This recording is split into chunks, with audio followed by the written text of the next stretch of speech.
I'm recording. Okay, so I'll start here. This is just a brief overview. We've basically got 4 points to discuss today. We're going to start with the holiday campaign. And I put this in email format so that I can send it to everybody after the meeting so that you have access to all this stuff, because there's some links in here for some how-tos that we're going to go over as well. So first and foremost, congratulations to you guys on generating some sales from our email campaign. I think I put it in the roll-up, but just so you guys know, 25 total events and sales, total of $71,000. And I think the bulk of that came from you, Bree, for, let me see, yeah, $59,000. Bree didn't do the email blast from Caterease like the rest of us because we rolled out at her store later, but she had already done her own internal email the same way we had, and basically tracked in accordance to that. And so it's good to get the first one under our belt so that we have something to go against for next year. And because we got a late start this year, we're going to go ahead and implement kind of the new way we want to do this moving forward. And that is that we will start the 2017 campaign now. So as we follow up with people that had events with us in December,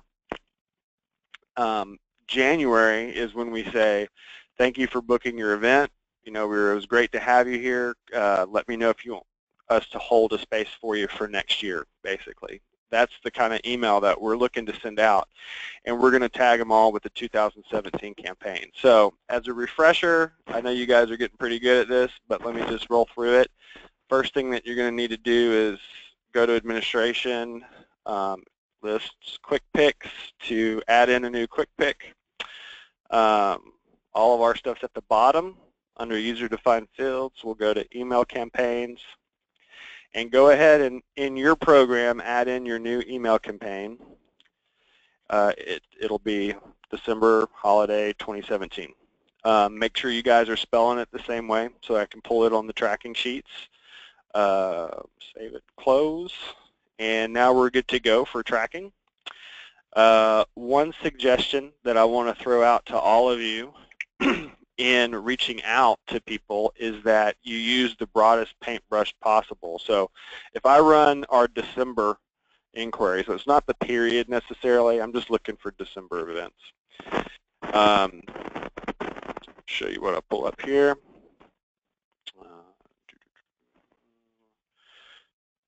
Change my view here. Okay. So first thing I would do is group by status and consider sending out 2 separate email blasts. Scroll down here. One to those that actually booked, so basically all of your closed events, which you guys are probably getting pretty good at this and know how to just shift and highlight all your closed events and send an email from them. So your email to your closed events is what we just talked about. Hey, it was great having you back in the restaurant. Thanks for booking with us. We fill up pretty quick in December, and I know it's really early, but if you want to pencil in a date, you just let me know, and that's how you get them on the calendar. No hard sells. It's more of a thank you than anything else, but it just starts the conversation. The goal being that every year we run an email campaign for December, we're starting it earlier. We're hitting more contacts, and we're booking more events earlier in the year to free up our workload as we approach December. Hopefully, kind of weed out that crunch time. If we can get to a point where we have, you know, a handful of events, 10 to 15, depending on your store, that number varies, but booked by summer, it just takes a lot of workload off of us in December. And builds the demand for the room. Everybody's aware of kind of that crunch time thing. You have to be pretty disciplined when you're not booking rooms when you thought you would rolling into December, and you start to consider lowering your minimums.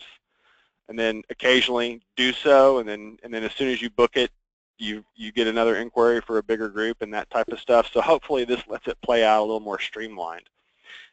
Once you've sent an email to all of the people that actually booked, then you can go back and select all those that didn't. So whether it's your canceled events or even just your prospectives, people that inquired that never followed back up, tentatives, canceled, whatever those other statuses are, you can send an email to them saying, hey, Happy New Year. Hope you had a great holiday season. I'm sorry that we weren't able to connect and make your event work last year, but I thought I'd reach out to see if you wanted to pencil something in for next year to make sure you got the room that you wanted. That type of deal. So don't be limited in reaching out to your contacts to just those people that booked events. Yes, they're the most important. They're probably the highest quality, and we should absolutely reach out to them first.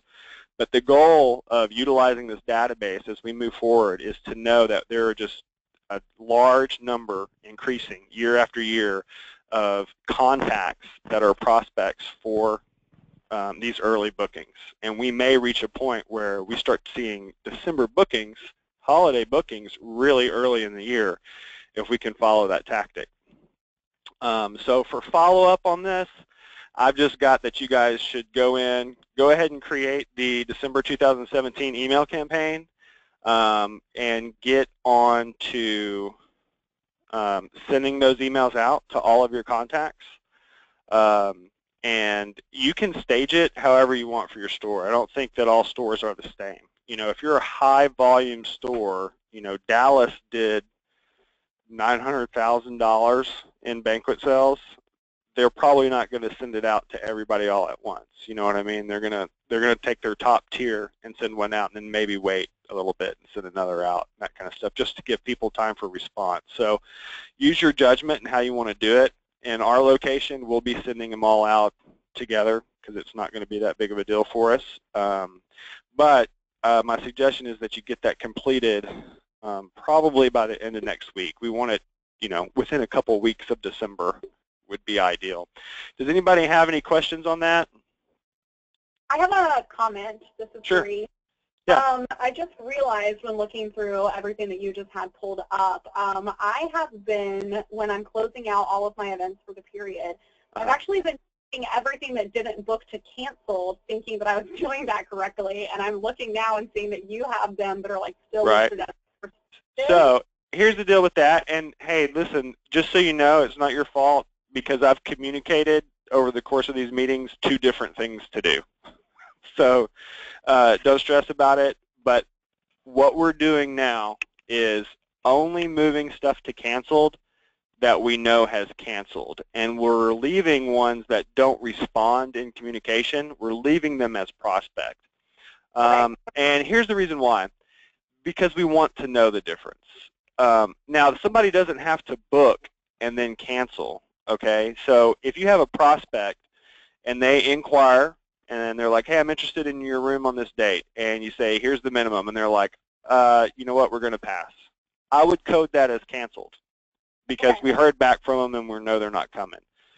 But if you say, hey, just following up, I sent you the information and never heard back from you, and you don't get a response at all, I just leave that as a prospect that never moved into tentative. Does that make sense?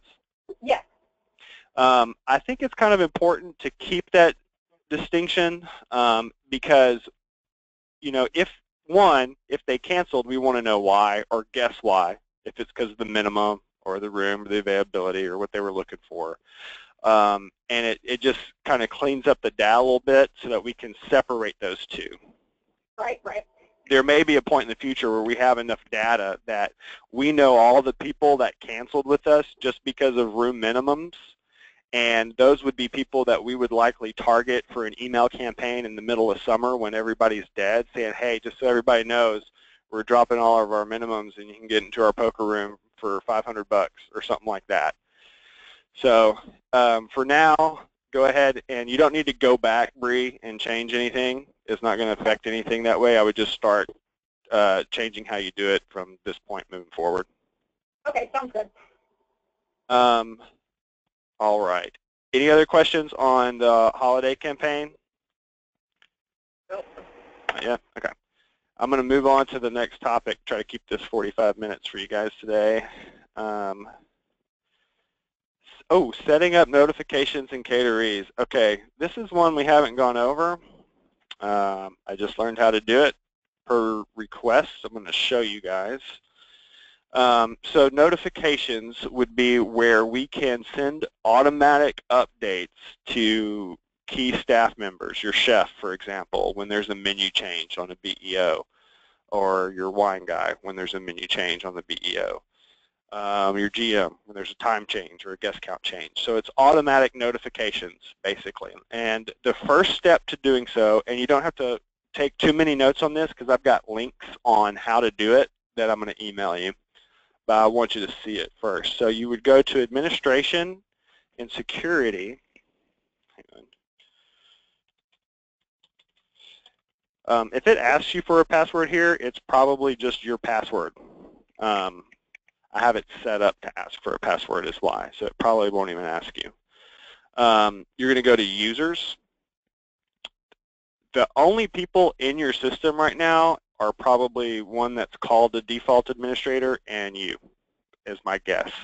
But the first thing you have to do is set up the users, that any individual that you want to be notified. So if I put a new user in for Chef, and he doesn't need a password, he's not an administrator, none of this stuff. Anyway, I'm going to put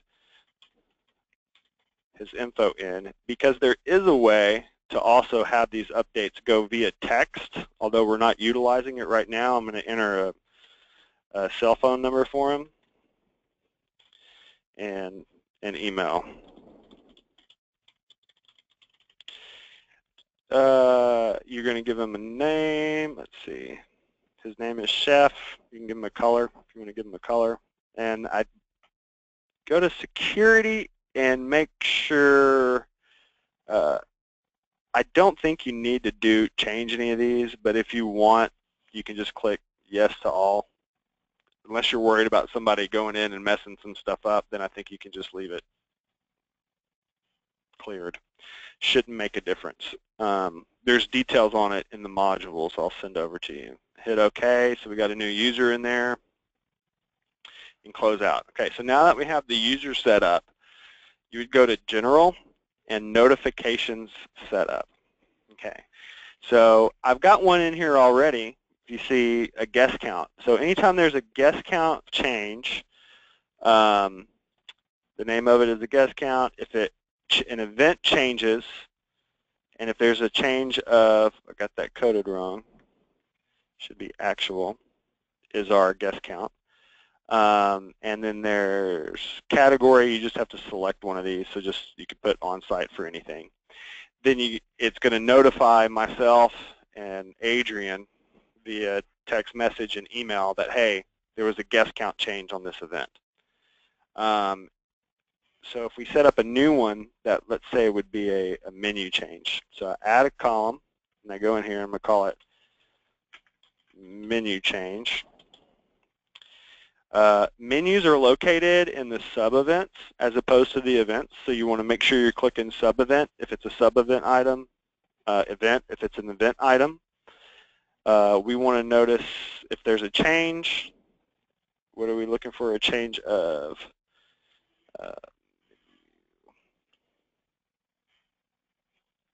wait, let me change that. Maybe it's an event item.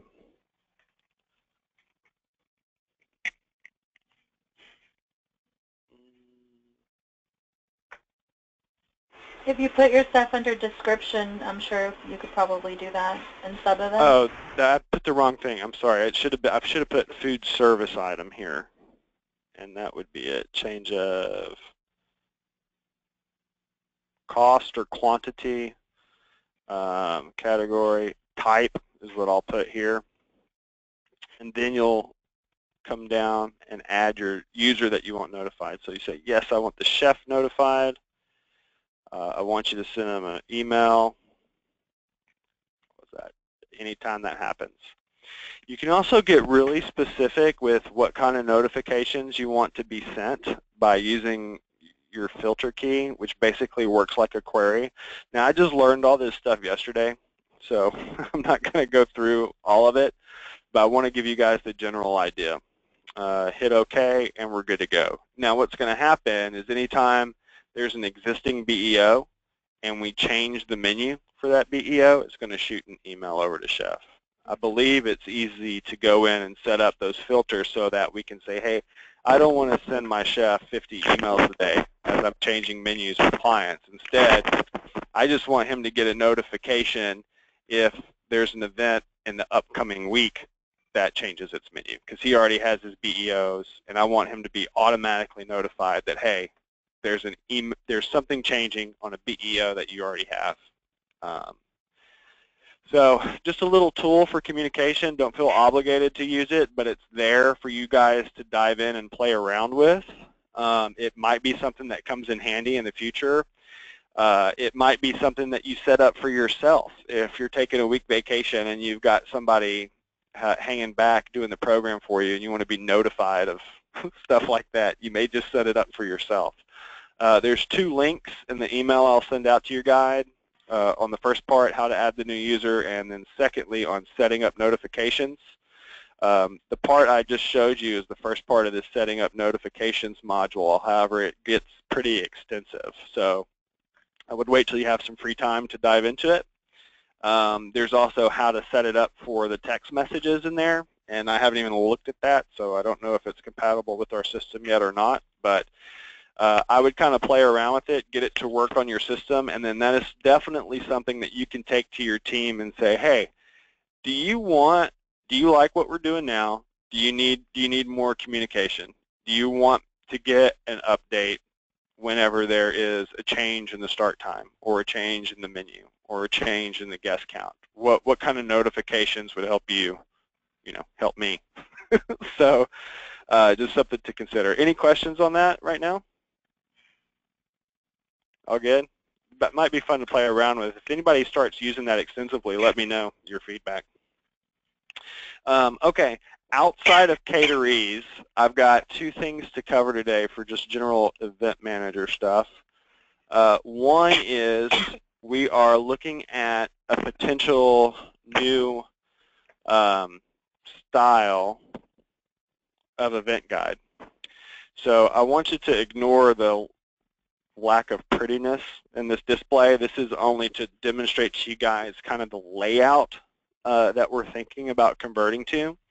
And let me backtrack just a little bit. The ultimate goal is that we have somewhat of a unified event guide across all stores that we can then have our marketing team generate some really high-end quality digital media and print materials for you to have access to for when you're handing stuff out to people or emailing your event guide to people. So something that just looks top of the line. One of the issues that we see in what most stores are currently doing is that there's a lot of repetition in our menus, because you move from one base menu up a tier and it's the same stuff plus this. Then you move up a tier and it's the same stuff plus another thing. We're looking for a way to streamline the menu, the format of that, so that we've got a really clear one page, hey, here's our event guide. It's got all the options. It's got menu descriptions. It will take out, we could even put in columns that, hey, mark stuff, vegan, gluten-free, all that stuff that everybody's getting hammered with right now on requests, and we're just spending a lot of time emailing back and forth to people saying, here's the description of these menus, here's what's vegetarian, here's what you can get at this price point, here's what it'll cost if you add this on. And that back and forth, if we can get some material and an event guide that not only sells the restaurant and sells your space, but also takes some confusion out of it and just tells people what they're going to be paying for what they get, and hopefully reduces the number of emails and times an email, that would be the goal.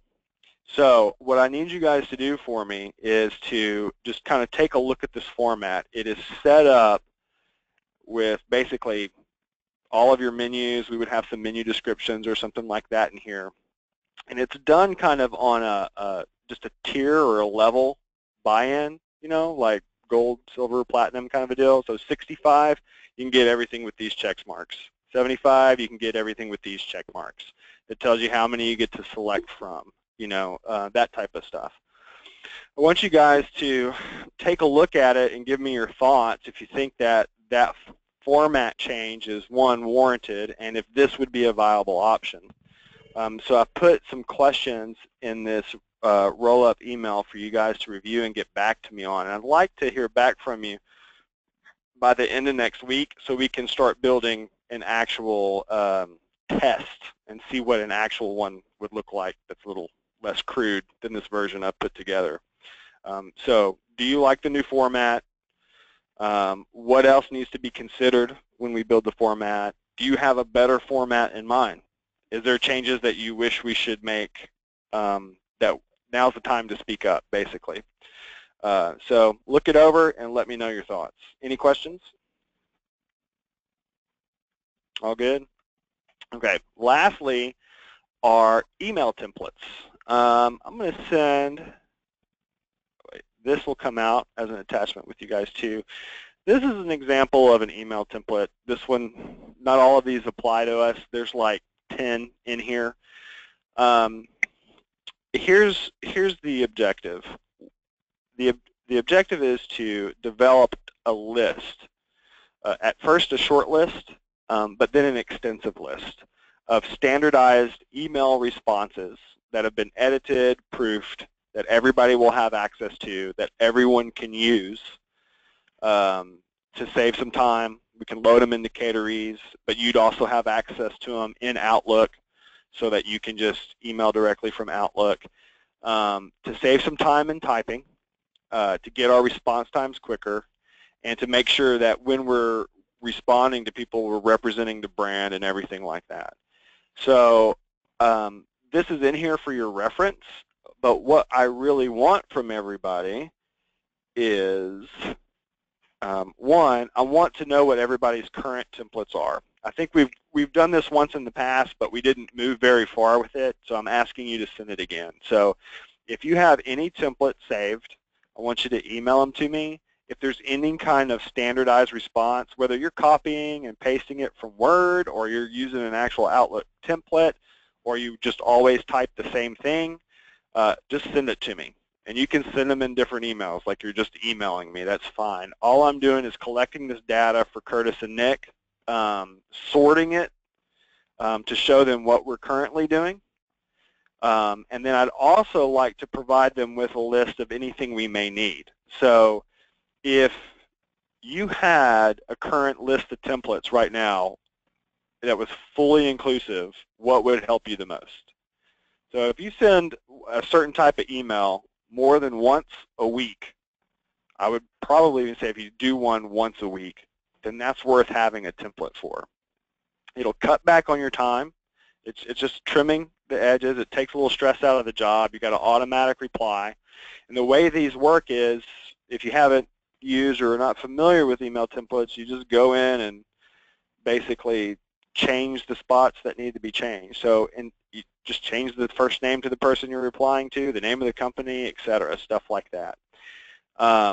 So if you guys wouldn't mind, by Monday, sending me what you've got and giving me a list of anything you want. These email templates will most likely go through our marketing department so that they're edited at the highest level. We know we have a very professional response, and then they'll be turned back over to you so that you can fully manipulate, the person you're sending it to and all that good stuff. And hopefully this will give you a database and a resource to respond quicker and just take some of the pressure off. It's also a really, really good tool if you've got more than one person in the office to hand over to somebody when you're on vacation or that's sitting in the second chair and know that they're going to be sending an email the way you would send an email. Does that make sense to everybody? Yes. Any questions on that, guys? I was going to say, I have templates through Caterease. Does everyone have templates through Caterease? Or is that Catherine did for me? Or wait, say that again? There's templates in Caterease? Yes. Does everyone have those templates?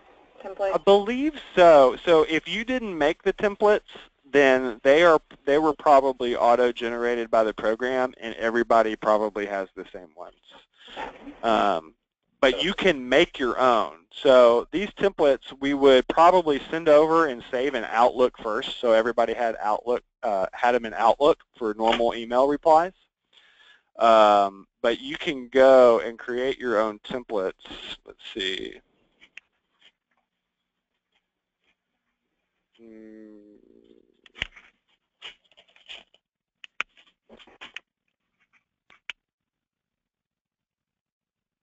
Oh, it's under marketing tools. So you go to tools, I believe it is. Setup.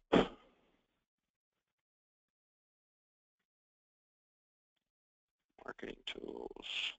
So this is, if you go to setup and marketing tools, this is where you'll find your templates. And these right here are auto-generated from Caterease. Like none of these are the ones. I think we've set one or two up on Sean's computer, but right now the only emails that we did set up was last year's December holiday 2016 campaign. So there is a format for setting up emails within Caterease where you can list things like this, and it will automatically generate that person's name based on your database. Outlook won't do that. So we would put these templates in both places. And when you go to send an email, for those of you that sent the holiday email last year, you just select who's going and select what template you want to use and basically send it out. And it works really well, and it auto-populates everybody's names. You can send to multiple people at the same time, etc. I don't recommend using any of these templates because they're not good. They're just generic ones from the program. But if you want to start going in and making your own, by all means do so. But hopefully what we can provide you from an edited version and a long list of templates to use, not just generic templates, but stuff that's specific to Three Forks, specific to Cool River, and what we do on a day-to-day basis with basically, examples are, let's see, I included some in here. Replying to an inquiry, following up after an event, sending a contract. Anytime you're doing any of those steps, even saying something like, I'm sorry, we're completely booked on that day, should be an email template. Anything that we repeat continually, starting with the ones we repeat the most, is what we need to have. And we know that when clients book with us in multiple locations, that they're getting the same kind of response from everybody. So if Maritza, you're dealing with somebody in Jacksonville and it's your VIP and she books with you all the time, and she says to you, hey, I'm going to be in Austin and I want to book an event, and you send her our way. But then when she's dealing with us here, it's a totally different experience, maybe because of the emails, maybe because of our, event guide, whatever it is. We're just trying to get rid of that variance so that we're really representing a unified brand. And in doing so, give you guys tools that, simply put, free up more time and make your job easier. So be extensive when you're putting together a list for me. Anything and everything you want, nothing's off the table. I mean, if it's a minor deal, it may be a while before we get to it, but no reason not to have a tool if it's coming to you for free. So any other questions or follow-up suggestions? That's pretty much it for my agenda. Does anybody have anything else they want to add in? I know that, Christina, are you on the call now? Yeah, I'm here. Okay. So I know a lot of, Christina's with Palm Beach Gardens and Hallandale. Is that right? Yes, sir.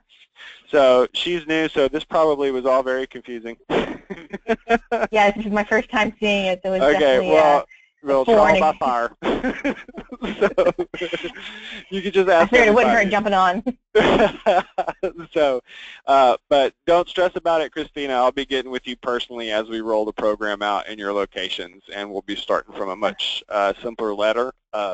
But you should plan on always jumping in on these meetings because it's a good place to ask questions for those that have already rolled the program out. Yeah, absolutely. All right, guys. That wouldn't hurt. Yeah, I hear you. So that's all I got. This is the shortest meeting so far, unless anybody has any other questions.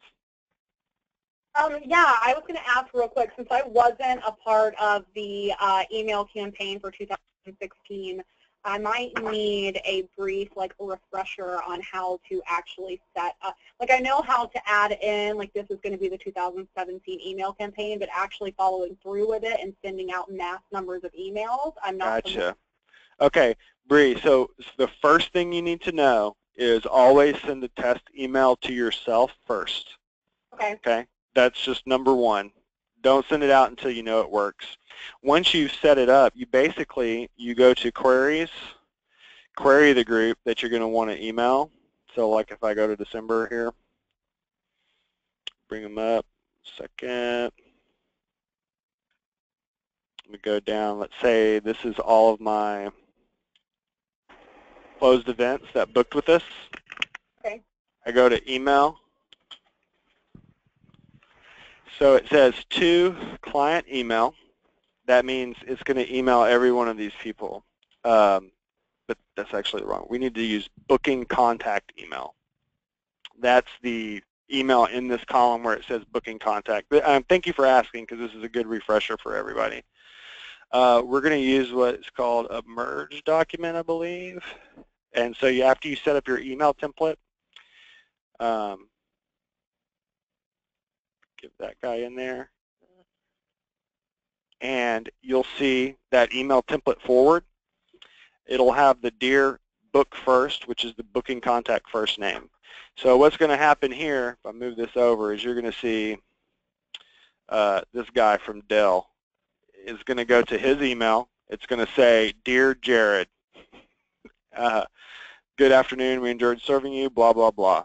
And that's it. You'll want to type your own subject line in. If you want to send an attachment to everybody, like your event guide, you can certainly do that as well. Okay. The key here is to go in and make yourself a fake event with your contact info, Mm-hmm. and then do it to just you and the fake emails that you have to test it to make sure that you formatted the actual email correctly. Because I'll be honest, the reason I know this is because the first one I ever did when I was in Houston, I sent out 300 emails, and they all went to Dear Contact Last Name. That kind of. I still booked an event from it, but everybody got that email, so don't make the same mistake. Okay. So, and then Bree, if you have any issues with it, you use the help guide, but feel free to reach back out to me, and I can work you through it as well.